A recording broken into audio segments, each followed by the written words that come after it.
My gyno dropped me because my hoo-ha was so bad.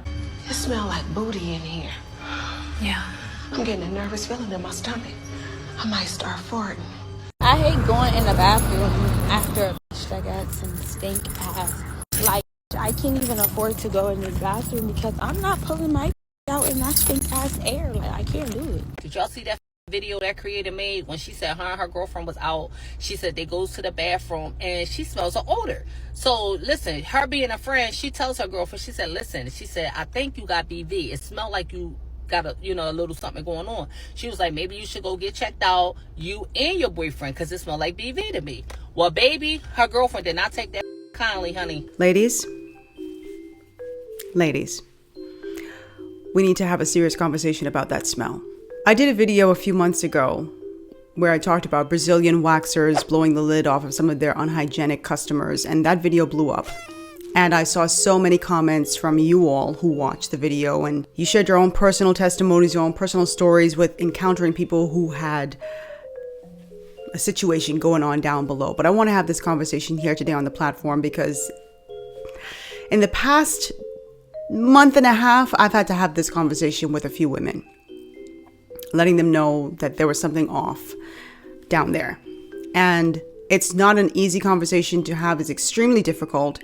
But I want to just kind of blow the lid off of this thing. Like, let's just really have a conversation about what's going on down there. And I specifically want to talk about one imbalance or infection in particular. It's called bacterial vaginosis, because a lot of women just are unaware that they have it. Some of them think it's just a part of their normal smell. Some don't understand it. And we're just going to have that conversation today. But I want you all to watch all the way to the end, because I want to give you all some scripts, some verbiage, just some easy conversations that you can have to broach the topic with the women in your life.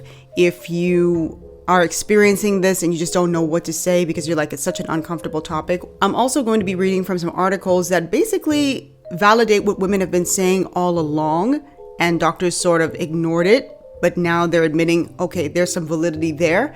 So please watch all the way to the end. This is going to be a really good, robust conversation. I want to encourage dialogue down below in the comments section. Don't be shy about sharing your own stories.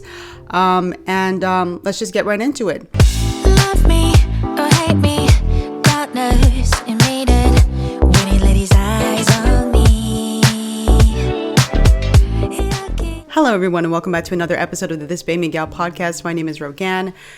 On my platform, I do social commentary and reaction videos. I encourage my audience to have private conversations in public, and this is one of those conversations that we keep in private that we do need to speak about publicly, so let's go. So first of all, what is bacterial vaginosis, commonly known as BV? Well, it's an imbalance in the vagina where the bad bacteria take over, and as a result, you have some really unsavory side effects. You can have a thin, grayish, watery discharge. The discharge is basically the fluids that come out of the vagina.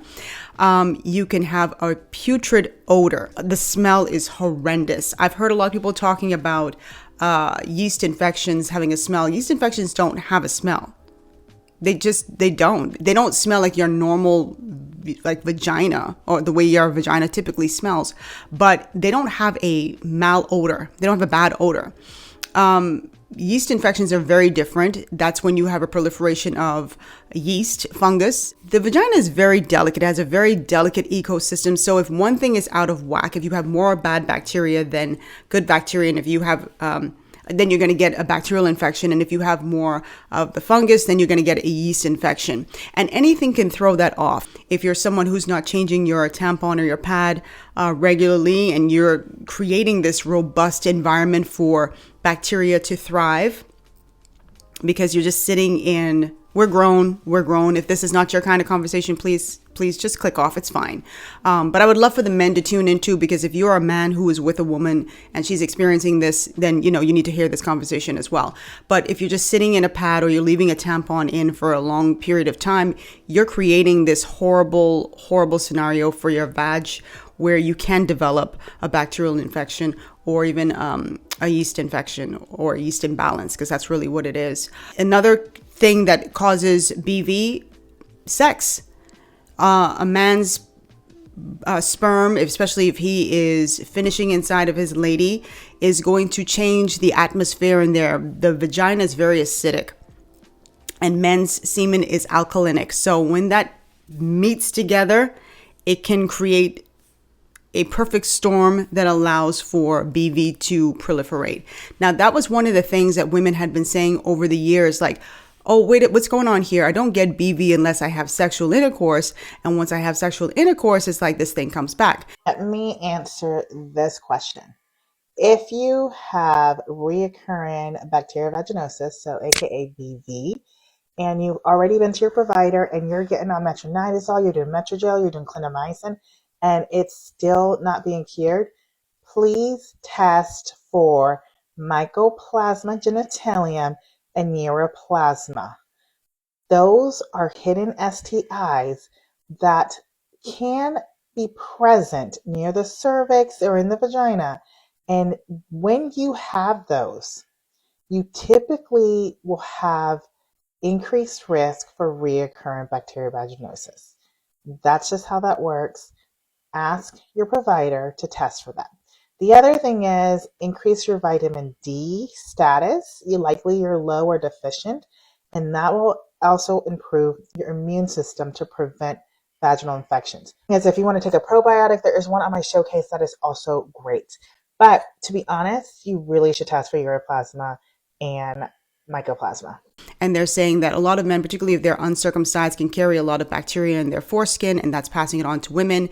And even for the men who are circumcised, they can also transmit this bacteria onto women. And so that's what's causing a lot of these women to have BV. And even when they're treated, the minute they have sex, it comes back. And so that recurrence is what's really killing the sex life. My gyno dropped me because my hoo-ha was so bad. I got my first yeast infection in my life at the ripe age of 27. It was after a round of amoxicillin because I had strep throat. So I took a course of antibiotics, which I had taken so many times previously, but this time, for whatever reason, my body decided to get a yeast infection from it. When I tell you, I was starfished in my bed, sobbing, crying, and not understanding what was happening, calling every woman I know, trying to ask of I feel this, and this, what is going on? And everyone was like, oh yeah, it's just a yeast infection. Just a yeast infection. I was done bad, and I went and got Monistat from CVS. It was at night. I had a flight the next morning. I was trying to pack for my flight. I couldn't pack because of the pain. I went and got Monistat. I think I got the 1 or the 3 day. I think I might have gotten the 1 day. It did absolutely nothing for me. I ended up going to a gyno. I got a round of diflucan and it went away, or so I thought. And then about 3 or 4 weeks later, I had BV and a yeast infection, which also never had BV before that. In came this entire cycle of taking antibiotics for the BV and then getting yeast infection because of the antibiotics for the BV, taking the diflucan and then getting BV again about 4 to 6 weeks later, and just round and round we go. I went through about 5 gynos in my hometown in Miami, and then I went to this guy who everyone said was the best gyno here. Went to him. He treated me for BV, and then about a week after finishing my treatment, I had symptoms again, and I didn't know whether it was BV or yeast infection. And I called him and I said, hey, I have these symptoms. What do you want me to do? Do I go in? Do I get a swab here? What do I do? And he was like, I don't know how to treat you. This is kind of the end of the line for me. At this point, I was outside walking my dog while I was on the phone. And when he told me that, I literally just stopped. And I was like, okay, so now what? Mind you, this all happened within about 8 months. And while this was happening within the 8 months, I kept on taking the antibiotics and the diflucan. I wasn't getting anywhere. I was doing research on my own and figuring out that I had an imbalance in my biome. And what I really needed was to get my good bacteria up here, because obviously it had depleted. And that's why the infections were occurring. I asked every single doctor I went to, hey, do you have a recommendation on probiotics or any type of maybe holistic route that I could go? Every single one was yeah, I just don't know much about it. I don't recommend it. Here's the antibiotics. That all ended about a year ago, thank God, because I put all of my energy into making sure that my biome was as balanced as I could possibly be. And that meant taking probiotics religiously, which I do every single day. I don't think I've missed a day in a year. I don't wear underwear, and if I do, it's all cotton underwear. I get mine from Aerie. I cut back on sugar drastically. I also put a lot of probiotic-rich foods into my diet so that I can make sure that I'm also intaking them that way. And that includes plain Greek yogurt, sauerkraut, kefir, pickles, pretty much anything fermented. And if you are going through this journey, I'm so sorry. Nobody wants to be here. I understand that, but we do get through it. So let's see some stats here. And I'm going to see if I can put this on the screen. But it says BV is a common infection that strikes when the natural balance of bacteria in the vagina gets thrown out of whack. About 35% of women will experience it at some point in their lives and is usually treated with antibiotics. But for more than half of the patients, the infection comes back within 6 months, kicking off a frustrating cycle. So another thing I need to point out too is that if you're somebody who gets sick a lot or you're immunocompromised, so you go to the doctor and they give you antibiotics. Let's just say you had a tracheal infection, a respiratory infection or something like that, and they give you antibiotics to combat the bacteria. Those antibiotics don't know to target just the bad bacteria that's causing an issue with your tracheal infection or whatever. So it kills all of the bacteria. And when it kills all the bacteria, it allows the yeast inside of the vagina to proliferate because there's nothing to keep it in check. The bacteria keeps the yeast in check, the yeast keeps the bacteria in check, and they live harmoniously together. But when one is out of whack, when one is gone, the other one will grow. And so when they take these antibiotics, a lot of times it leads to yeast infections. And then they get the antifungals, and then they go and have sex after they're already cleared up. They go and have sex, and then the cycle repeats itself. So now you've got the BV again, then you've got to get the antibiotics, which then leads to the yeast infection. You clear, you go and have sex, and then it happens again. And it's a huge source of frustration for a lot of women and men. Did y'all see that video that creator made when she said her and her girlfriend was out? She said they goes to the bathroom and she smells an odor. So listen, her being a friend, she tells her girlfriend, she said, listen, she said, I think you got BV. It smelled like you got a little something going on. She was like, maybe you should go get checked out, you and your boyfriend, because it smelled like BV to me. Well, baby, her girlfriend did not take that kindly, honey. She done slid her ass. They done got into a fight. But let me tell you something. You should be glad to have a girlfriend that's willing to tell you that your twat stink. That's not an easy conversation to have with anybody, okay? And I'd rather my girlfriend tell me than every time I go piss in a bathroom, a bitch got a spray coming in and all I did was piss. That's a problem. So to the girlfriend, you should know your was thinking before the you came out, because we know first. And if the you didn't know, you should be glad that you had a girlfriend that was willing to tell you, so you won't be talked about by everybody every time you keep going to the bathroom to take a piss. Like, what's up with that? It's weird to me that a lot of women don't really check themselves. They don't check themselves at all. It's like when you're removing your underwear, you should be taking a look to see if anything looks off. And certainly if it smells off. And if you don't even have to put your panties like to your face, and you just pull it down and you could smell it, that's off. But some women, I don't know how, think that is just that's just their normal smell, and it's not. I heard a girl on YouTube, and I'm about to be a bit graphic here. So if you're somebody who gets grossed out easily, please do not listen. Just skip forward like a few seconds or something like that. But she said, BV smells like you flipped upside down and someone defecated in your cooch. Her words, not mine. Okay. Also, that fishy odor is more noticeable after you have sexy time. So once you have the sexy time, you're going to smell it even more, because again, especially if the man is finishing inside of you, then it's just going to be even more pronounced. And then finally, there's a mild vaginal itching. And it is possible to have both, to have BV and yeast infection together. So those are the things that you have to look out for. And another thing that people need to understand is that a lot of women do not know that they have BV. I've said this in a previous video and I'm going to say it again. A lot of them do not know. Doctors say that 84% of women may not even know that they have BV because they don't have any symptoms. So that's entirely possible too, that you don't have a smell, you don't have the discharge, but you can still have it. And a lot of times having BV and it's untreated can lead to infertility. It can give you issues if you're doing IVF. It can have long-term consequences for your body. So even if you don't have the symptoms, it's still important that you get tested. And you would get tested when you're going to get, like, for example, your pap smear. People should be going and getting their annual pap smears. Or if they just feel like something is off, even if they don't know what it is, they should still be going and getting just a lady examination just to check it out. This article says BV also can trigger widespread inflammation that messes with more than just your comfort. Untreated, it's been linked to infertility, IVF failure, preterm birth, increased risk of sexually transmitted infections, and even gynecological cancers. So recently, I went into two spaces. One of them was a women's bathroom, and the other was a women's dressing room area.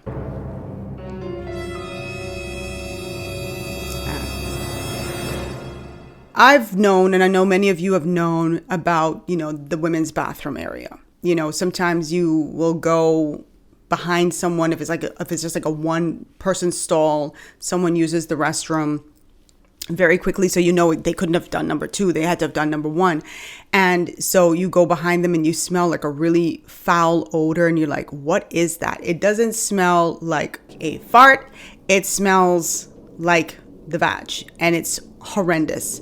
Well, I recently went into a ladies' room, and it wasn't just a single room. It was like multiple stalls.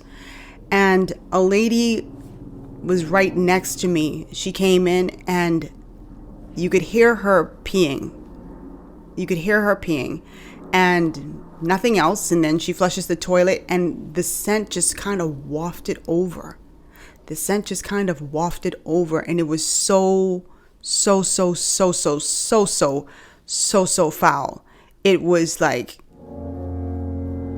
it took your breath away. Second incident, all this happened within the span of a week. And this is why I literally was like, I have to do this video. I went into a boutique, and inside the boutique were a few, clothing changing rooms or whatever.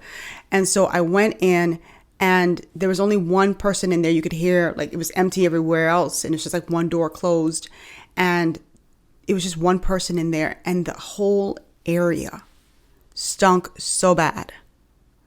It was like I wanted to like knock on her door and just like kind of give her some advice. But of course, I don't know this person, but it was this lady. It was really, really bad. And I'm not saying this to embarrass anyone. I think the problem is we're not having these conversations enough. I read somewhere, someone online said, why is everybody talking about BV all of a sudden? Like, is all of a sudden women are now having BV and having these vaginal infections? And I'm like, no, they've always been having them. They just don't talk about them because nobody wants to be attached to the stigma of having a smelly cat. Okay?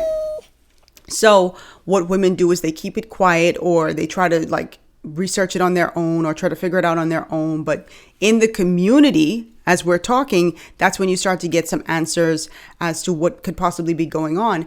And I think too, a lot of reasons why we know that the women out there who have this odor, some of you men are married to them, some of you are dating them, and you just don't know how to broach this topic because it's a very difficult thing to tell someone that their cooch has an odor. And so what happens is people just don't say anything. And that's even worse because, as I just read earlier, like left untreated, it can lead to so many different things. But beyond that, you don't want to be in the same space with someone who has, I wouldn't want to be around somebody who has bad breath or bad hygiene or bad body odor or any of that stuff. And so I think it's best to tell people, but you have to be receptive to people telling you. And a lot of people aren't. I hate going in the bathroom after I got some stink ass. Like, I can't even afford to go in this bathroom because I'm not pulling my out in that stink ass air. Like, I can't do it. So now I'm mad because I'm about to have to go all the way to McDonald's to see if I can go use like a McDonald's bathroom or something. And I'm in a racist ass town. I don't even want to get on my damn car, but I'm not about to put my coochie out after you just got this bathroom boofing this shit. This shit stinking, bitch. Like, go to the doctor, please. As I said, it is extremely difficult to broach this topic with someone. So my advice to any of you is to please just be open to hearing it. Now, don't go to someone and be like, don't be nasty with it when you say it. Like, don't be mean-spirited with it because it is a delicate thing. Now, those of you who just like some guys are just really raw when they say certain things. Some women are just raw. Like, don't do that because it's a very sensitive thing. Talk to the person in the way that you'd want someone to tell you. But for those of you who get angry, who get upset, who think someone's just hating and all that stuff, like, do you know how much balls it takes to come and tell someone about themselves in that way? They're telling you for a reason, and you should be very grateful that they're telling you because they could just keep talking behind your back and say nothing.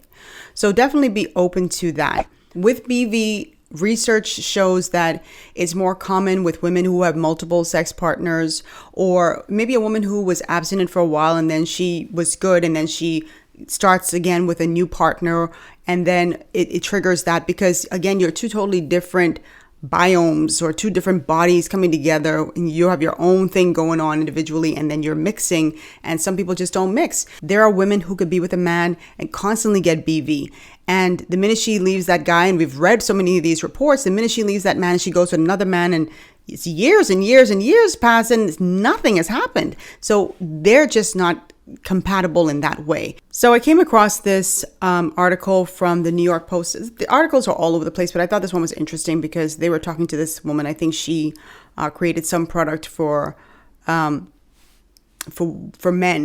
who are infecting women. So I want to read this really quickly. Her name is Priyanka Jain.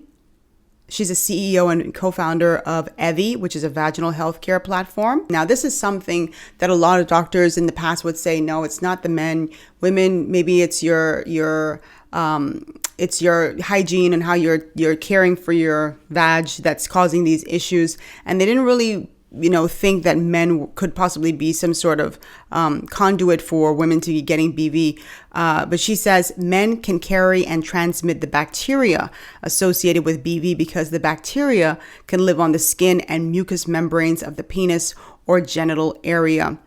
They may not feel a thing, but they can still pass along the bacteria that trigger infection. And she says research shows it's more common in women with new or multiple male partners and in those whose partners don't use condoms. Just like I said earlier, uncircumcised men also carry higher levels of BV-linked bacteria under the foreskin. And she says while men don't technically catch BV, they can act as carriers and reintroduce BV-associated bacteria, which may explain why BV often recurs after treatment. So for a lot of women who are just over this, there are some options. Number one, condoms. There are women who are like, I don't want to wear condoms. My boyfriend doesn't like condoms. My husband does not like condoms. Why should I wear condoms if I'm in a committed relationship? Well, here's the question, and here's the choice you have to make.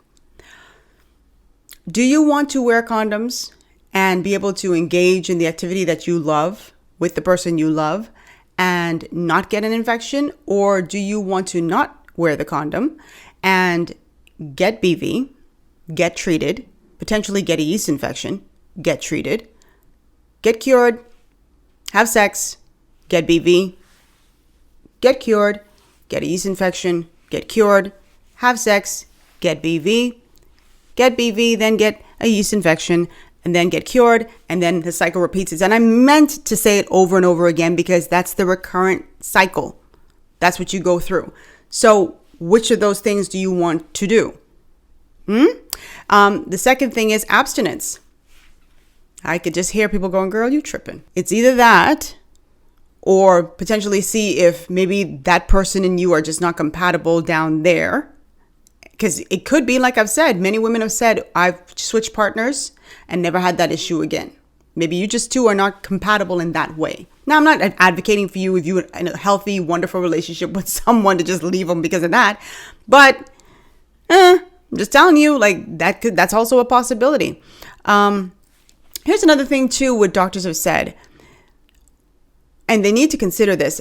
Women, like I'm a tampon user. I know I'm putting all my business out in the streets, right? My gynecologist hates that.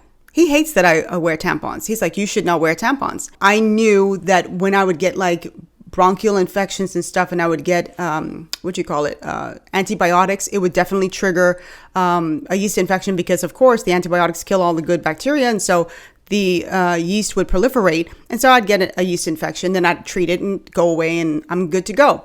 But he also just would be like, I don't like you using tampons. I just don't, because blood is not meant to be kept inside of the vagina. It's not. It's supposed to flow out. And I was like, oh, but I can't do without tampons. I don't want to be feeling like I'm wearing a diaper and all that stuff. And he's like, I'm telling you my expertise. I don't like tampons. So I was like, okay, I won't use tampons. So I'll switch to the cup. I didn't get a yeast infection or anything from that, but he just was like, again, I'm still telling you, like, because when we would go for like, when I would go for like yeast, when I would go for like pap smears and that sort of stuff. He's the type of old school doctor who asks all these kinds of questions. Like, what are you doing? What are you eating? What are you drinking? Are you a drinker? Are you a this? Are you a that? What are you using for, to manage your period? All these questions. So I'd be like, tampons. I don't like those. And there was a young lady, and I'm going to put her in this video, where she talks about how she figured out the reason why she was getting BV. And it was linked to her pads or tampons, pads. Anyway, take a listen. Recently, I had a video that is kind of doing some numbers right now. I think it's around 130K. It is a video with a link attached. I am a TikTok shop affiliate, and it was for Happy V. BV ruined sex for me. That was the title of it. Now, for anybody who works in marketing, sales, or anything, you know that is called a hook, and it's really to grab the attention of my audience. And then what comes behind it is the meat and potatoes. That is what is going to help people. If you've ever seen a post about BV, there are a lot of people going to come up in the comments and talk about that man gave it to you, that man cheating on you. I didn't want to tell her it was her man. Like, this is what I mean, where I just posted another video about fact checking and doing your own research. Because in that story, I'm going to pin that video to the top. So if you watch this and you want to see the video I'm talking about, it's going to be pinned to the top of my page. But in that video, I express how I ended up with BV and how I felt about having it. I had the fishy odor, I had a discharge, and I did not want to have sex. I tied it into the title, but it was not about sex. It was about my health, my feminine health. With that story, let me elaborate on the rest of it that I felt like I couldn't share without possibly getting a violation. So yeah, I was back and forth to the doctors with BV. Now, my boyfriend at the time did not care that I had that odor. He just wanted to get some. I had no desire to have sex. So for the people who are saying I was back and forth to the doctors because he kept giving me BV, that is not true. Because once I got it, it went away with the antibiotics, and then it came back, and then it came back, and it came back, and I wasn't having sex with him no more.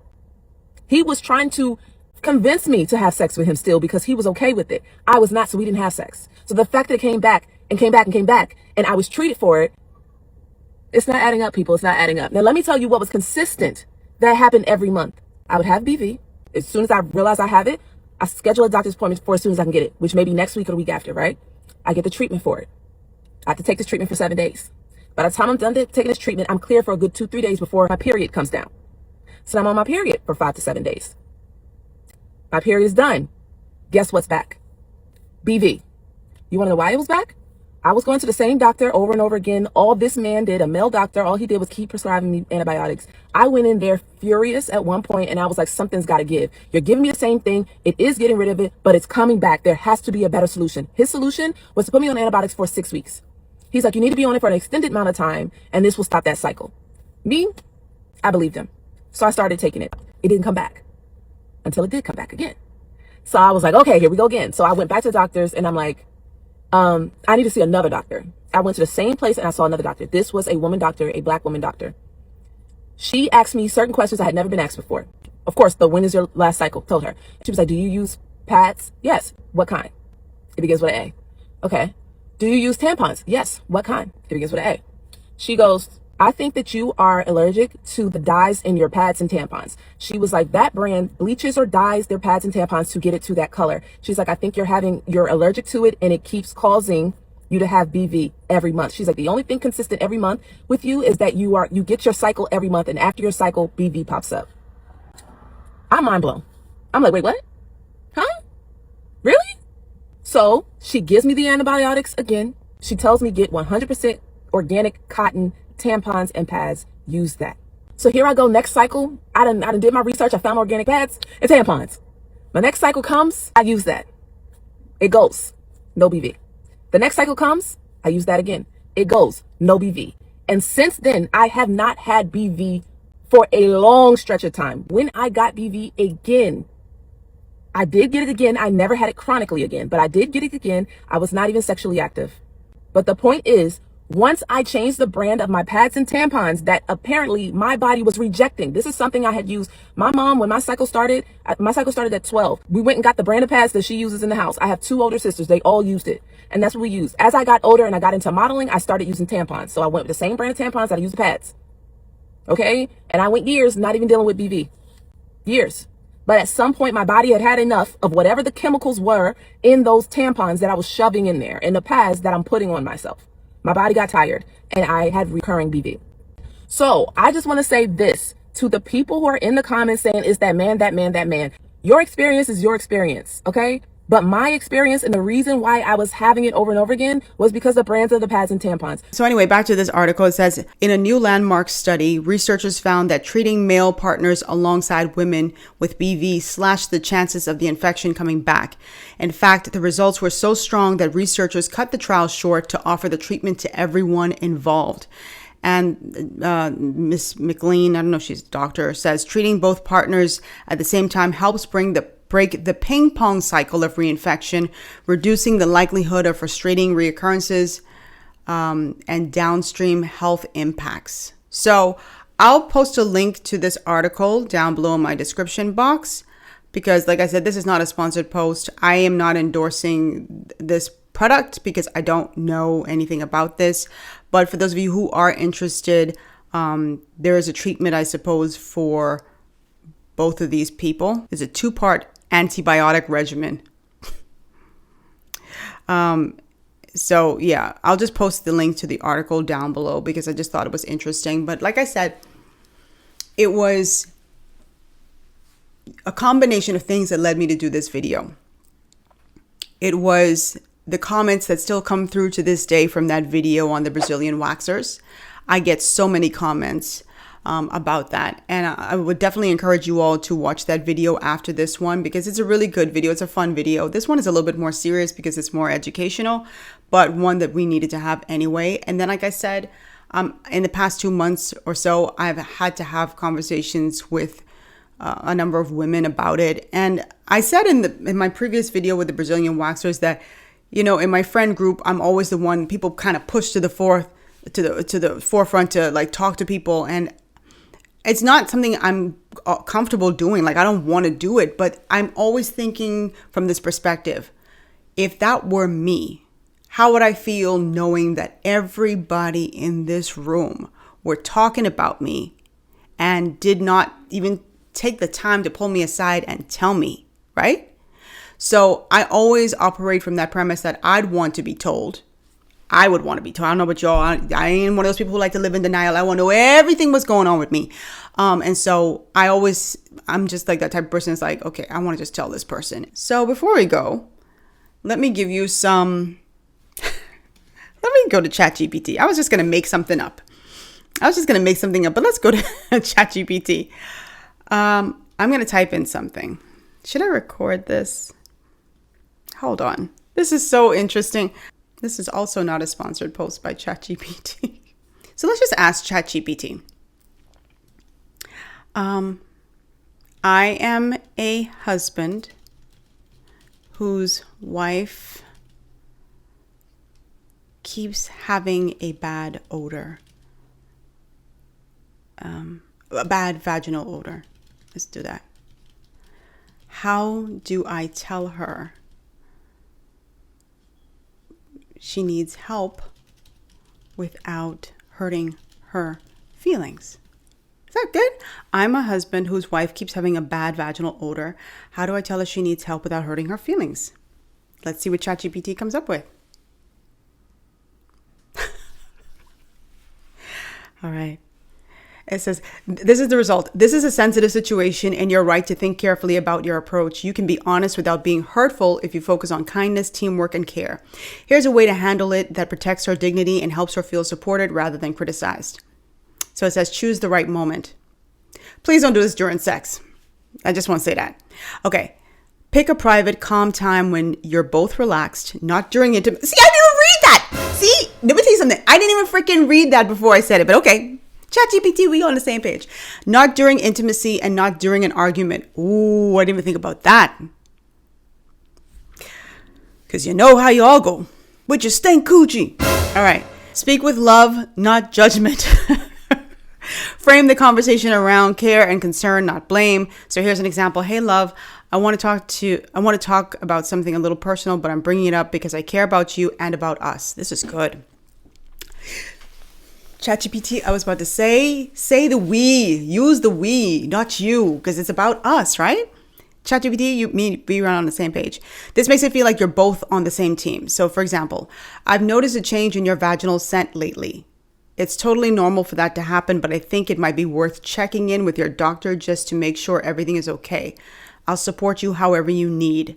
That's nice. It says normalize the issue. Women's bodies change for tons of reasons: hormones, infections, pH shifts, stress, medications, periods, and more. Let her know it's common and nothing to be embarrassed about. Here's an example. Lots of things can throw off vaginal balance. It happens to so many women. It doesn't mean anything's wrong with you. Offer support, not solutions. Instead of telling her what she should do, offer to help in a way that feels safe. If you want, I can go with you to the appointment, or we can look into it together. Listen, ChatGPT, y'all need to hire me, because this is exactly the kind of verbiage I would have said. I was going to say this, and I said, let me just put it in ChatGPT. Then you reassure her emotionally. She might feel vulnerable even if you phrase it perfectly and with reassurance. I love you, and this doesn't change how I feel about you at all. I just want you to be comfortable, to feel comfortable and healthy. This is a really good answer. And I love the whole point about making it a we thing, because it is a we thing. It's not just a you, because he's affected as well. And if you're in a same-sex relationship, lesbians out there, the script is the same for you, you know. But again, don't do this during no argument.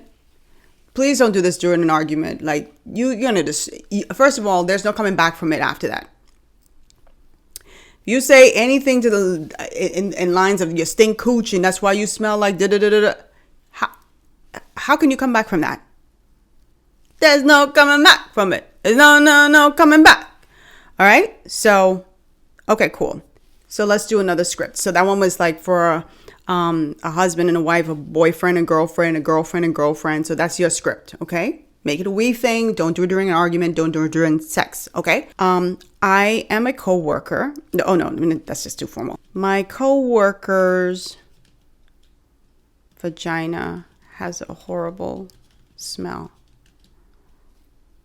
How do I tell her without hurting her feelings and getting in trouble with HR? This is a very sensitive situation, and you're right to consider both her feelings and HR implications. Do not mention anything about her body hygiene or smell directly to her. That can be easily interpreted as harassment or inappropriate workplace conduct. See, I don't know. I hear you, ChatGPT, so that's why I can't work with you anymore. But I think if you're close, well, not even close, but if you're dealing with someone, you're in proximity to them and you have, a good relationship with them or something like that, for me, you should be able to just kind of pull them aside and tell them in a respectful way without it being an issue. Because I feel like it's only harassment when you keep coming at that person. Like, one and done is the rule for me, because that's not something you're going to forget. So one and done, you tell them. And if they don't listen, then just avoid them. That's the way I look at it. Like, you tell them because you care, and you're doing a yeoman's service by telling them because everybody else is not telling them. But one and done. After that, don't go again. Then you can take it to HR or somebody else. It says, let HR or manager handle it. This is the best and safest option. You can say something like, I'm not sure how to approach this, but I've noticed a consistent odor coming from a coworker and it's creating discomfort. I don't want to embarrass anyone or address it myself. Could HR or a supervisor handle it privately and professionally? HR deals with sensitive situations regularly and will maintain confidentiality. They will speak to her in a tactful, neutral, policy-based manner. Okay. If you are her manager or HR told you to handle it, use neutral, non-body specific language focusing on work environment, not her. For example, a personal odor has been noticed in the workspace. I'm bringing this up discreetly in case there's something you might want to address. First of all, if you've noticed it in the workspace, what the hell I don't agree with this. I don't. Because if this is a work environment thing, why are you coming to me is what the person's going to say. And rightfully so. This is why it has to be specific. It has to be where, listen, it's only me and you. Or I noticed when you got up or when you sat down. Remember, we talked about this in a previous videos. Your sit down air, was a little tough, a little brutal. You know, it cannot be, I noticed this in the workspace, so I'm coming to you. I disagree with you, ChatGPT. It says, do not mention body parts, speculate about causes, or assume it's hygiene related. Keep it simple and professional. I agree to the extent about it, you know, it might not necessarily be hygiene related, because we also have to remember that there are people who have illnesses. You know, you may have a coworker who is battling anything. They might even have like cervical cancer or, you know, uterine cancer or something. And we're not aware of it. You're not aware of it. So you just assume that it's a hygiene thing, like you're just not cleaning properly, or it's BV or something. It could be because they genuinely have a medical issue that makes it really hard to keep that under wraps. Doesn't make it easy for the work environment or for you, but I'm just telling you. ChatGPT says what not to do. Don't tell her it's her vagina. Don't mention the word smell, odor, hygiene, or anything body specific. I disagree with that. Don't joke, hint, or try to be subtle. I don't agree with the joking or hinting. Don't tell other coworkers. Yeah. All of these things can be considered harassment and create legal issues. Yeah. On the bottom line, they say don't address it directly with her. The risk of embarrassment, hurt feelings, or HR problems is high. Let an appropriate authority handle it professionally and confidentially. You know, ChatGPT is so helpful. If you want, I can help you draft a message to HR or your manager. For this part, I do disagree. And of course, you know, the HR professionals can jump in and say whatever they have to say. But I think sometimes it's better to come from somebody who works close with you, as long as they maintain that confidentiality, they're private and they're professional in saying it. It's hard to avoid being body specific. Man, I used to work with people who had like cavities out of this world. Their back tooth was wilding. And you know it's their mouth. Every time you say a H word, I smell. Come on, bruh. Cut all them H words. It's your mouth. How can I not be specific about it being your mouth or your underarm area? You know? Listen, y'all handle it how y'all need to handle it. But all I'm saying is keep it confidential. Be professional. Be kind if this is a workplace thing. If you don't want to handle it and you just want to tell a manager, fine. But I would, y'all can tell me down in the comment section like how y'all feel about this. This video is going to be very long, by the way. I hope you guys enjoyed. You said you like longer videos. But I want you all to tell me, would you feel more comfortable if a coworker, not an enemy at work, like I'm not talking about somebody who you can't stand and like they don't like you. I'm talking about just like a coworker who you might be cool with, even if you don't have like great conversations, just in passing, and they say, "Hey, Becky, hey, let me holler at you for a second. Listen, I don't know if you're aware, but like sometimes like when like you walk by, I could like smell like something." Like, I don't know, you might want to get checked. Like, would you prefer for them to tell you that? Or would you prefer for a manager to come and say, hey, oh God, please, Becky, don't, let me pick another name, because I don't want the people who name Becky to get mad at me. Jusha. Hey, you want your manager to come and say, hey, Jusha, let me talk to you for a second. So it's come to my attention that some of your coworkers have said that you have a bad odor.